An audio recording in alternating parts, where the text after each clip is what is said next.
মহা অম্বুবাচী মেলা এইবাৰ অনুষ্ঠিত হ'ব আৰু মাজতে প্ৰাকৃতিক অলপ পৰিৱেশটো বিনষ্ট হৈছিল যদিও এতিয়া খৰাং বতৰ হোৱাৰ লগে লগে মানে আমাৰ কামাখ্যাবাসীৰ মানে স্ফুট মানে ভাৱে মানে হেৰি হৈছে, জাগৃত হৈছে আৰু দৰ্শনাৰ্থীৰ ভিৰ এতিয়াৰ পৰা আৰম্ভ হৈ গৈছে আৰু গোটেই ভাৰতৰ লগতে বিশ্বৰ বিভিন্ন প্ৰান্তৰ পৰা এই অম্বুবাচী মেলালৈকে আহে আৰু সেই উদ্দেশ্যে আমি ইতিমধ্যে PWD ডিপাৰ্টমেণ্টৰ জৰিয়তে এইবিলাক ৰাস্তাত ৰং চঙীয়া কৰি মানে এক উৎসৱমুখৰ পৰিৱেশ সৃষ্টি কৰাৰ বাবে আমি যি প্ৰয়াস এটা কৰিছোঁ। এইখিনি আমাৰ কোনো কণ্টেক্ট বেচিছ বুলি কথা নাই। আমি PWD ডিপাৰ্টমেণ্টৰ লগত লগ লাগি আমি ইয়াৰ পৰা আপ টু কামাখ্যা মন্দিৰলৈকে আৰু এইফালে মালিগাঁওলৈকে আমাৰ বিভিন্ন আমাৰ মানুহে কাম কৰি আছে আৰু আমি আশা কৰিছোঁ খুব সোনকালে আমাৰ কাম কমপ্লিট হৈ যাব আৰু সকলো ভক্তগণক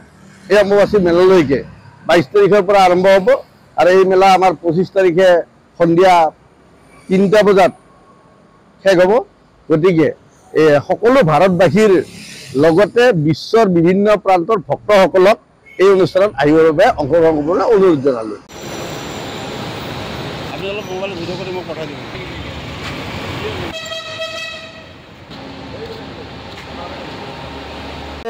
কামাখ্যা গেটৰ পৰা আপোনাৰ 3 নম্বৰলৈকে চলিছে, ইফালে আকৌ কামাখ্যা মন্দিৰৰ তলৰ গেটৰ পৰা আপ টু কামাখ্যা মন্দিৰলৈকে চলি আছে।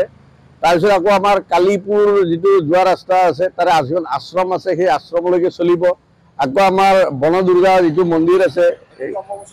চ' এইবিলাক গোটেই অম্বুবাচীৰ কাৰণে মানে গোটেই চাফ চিকুণ, এই পাহাৰখনত যাতে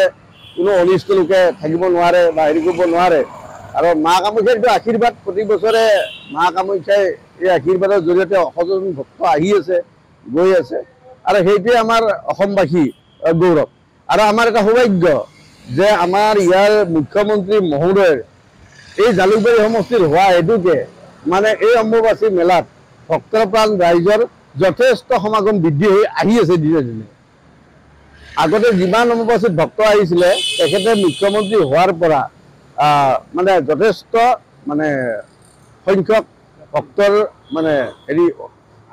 আগমন ঘটিছে আৰু লগতে তেখেতৰ যিটো প্ৰয়াস সকলো জাতি জনগোষ্ঠীক লৈ আগবাঢ়ি যোৱাৰ যিটো প্ৰয়াস সেইটোৰ বাবে তেখেতলৈ আমি আমাৰ ফালৰ পৰা সদায় আন্তৰিক কৃতজ্ঞতা আৰু ধন্যবাদ থাকিব।